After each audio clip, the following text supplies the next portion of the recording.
Yeah, an exciting match. I think maybe a little advertisement for the MLS. I think that's maybe MLS at its best. Um, is how I'll put it. Lots of goals, exciting football, emotions, passion. Two teams giving everything they have. So yeah, it was for coaches maybe not so great. I believe Greg would feel the same. I think Galaxy had a very good performance tonight, and it took our very best to beat them. But I thought our performance and our aggression and ideas in the second half gave us an edge, along with our fans, and that was the difference tonight. Um, First off, can you talk about Denis and what he did for you tonight? Denis did what he has shown from day one here in LA, but he finished plays, and he's a threat. 1v1, he's a threat on set pieces, he's a threat in combination play, although he didn't show it a whole lot tonight. But that is also a piece of his game that is quite good. And he's physically and mentally a monster. I personally, as a right back, would not like to play against him. And I probably would not have looked very good against him either. So I'm glad those days are behind me. But I'm extremely excited and proud to be his coach and of LAFC tonight. Can you talk about just the emotion of the back and forth, especially near the end of the game? You get the second goal, they bring Dayon off the bench and boom, right away with a beautiful goal, and then to win it in stoppage. Just the ups and downs of that emotional game. To be honest with you, I felt the way we came out in the second half and stepped up a little higher and pressed, changed our organization midfield a little bit. I felt we had a very good hold of the game and the tempo of the game. And a lot of balls we won in the midfield created some dangerous opportunities.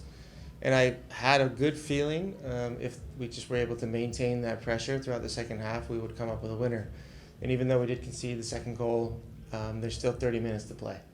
And they had made a bunch of changes and sort of come a little unraveled tactically.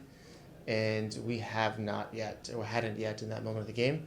And so it was still in our favor, even though it was 2-2 late. I didn't expect to obviously score in the last minute, but I did have still a very good feeling moving into overtime we would still find the winner.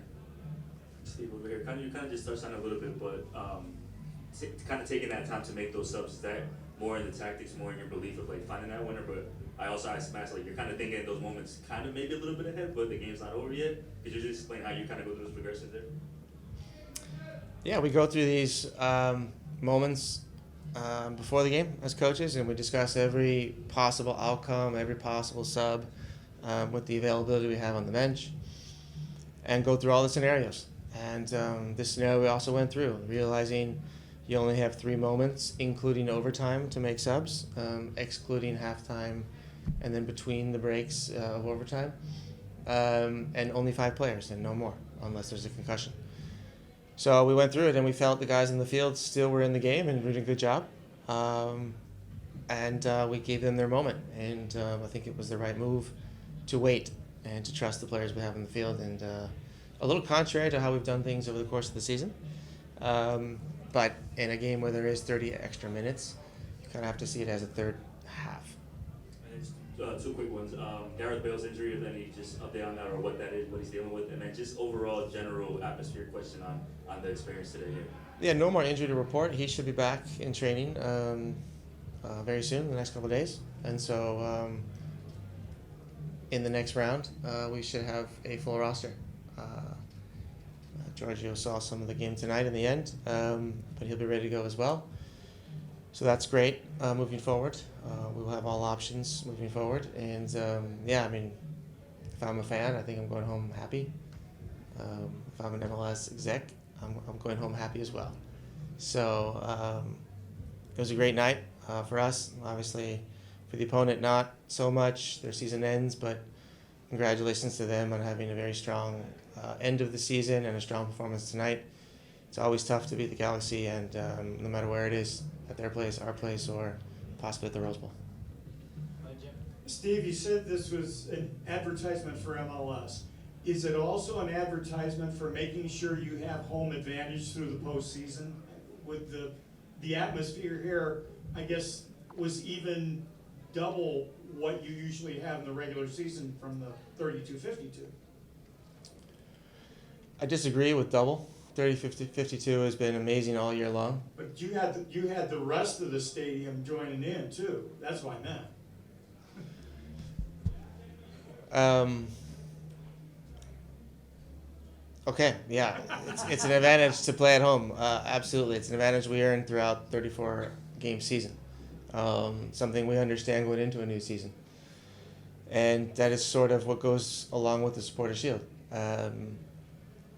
But to be honest with you, against this particular opponent, I'm not sure home field advantage means anything. And I think we saw in all of the playoff games so far, I'm not sure home field advantage is the deciding factor. I think it's really the team who comes up with the key plays in their own boxes and in the opponent's boxes that move on in this competition. So we're happy to be at home. We love being at home. There's no better place than LA, maybe a little bit San Diego, depends on where you're from. But it's a great place to be. Our fans are absolutely incredible, and this was a fantastic gift for them tonight. Steve, congrats on the win. What was your message to the guys in the locker room after tonight's win? We celebrated after Portland. Enough celebrations. We're very focused on recovering from this match and focusing on our next opponent. We'll all be glued to our TVs.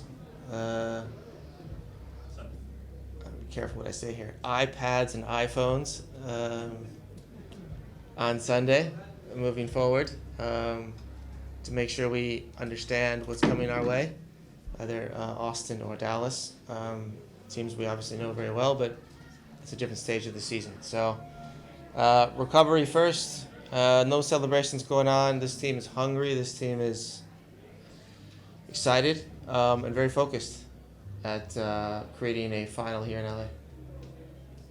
Steve, you said over here Sorry. on your left, you said ideas, I guess at the half, or adjustments you might call that you made. What were those that you made the second half that were able to pay dividends? Well, I think in the middle of the park, we weren't as tight and aggressive as we wanted to be, and didn't win enough balls as we wanted to, and just switching with 2 6s and 1 clear 10 seemed to solve the issues over having the first half, and that was enabled the rest of us, the forwards, to be a little more engaged, be closer to the back four of Galaxy, and our back line to step a little bit and to not concede too much concession and passes in the middle of the park in those half channels as well. So that small adjustment enabled us to step forward, and I think was very key in winning this game. All right, last question. Carlos went off after the medical team had gone out there, just his situation. He's fine, just cramping.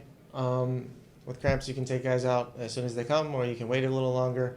Surely we could have waited a little longer. Just one of those just moments you decide as a coach, and it went well. And Carlos will be ready to go Sunday for training, and he's very excited about training Sunday.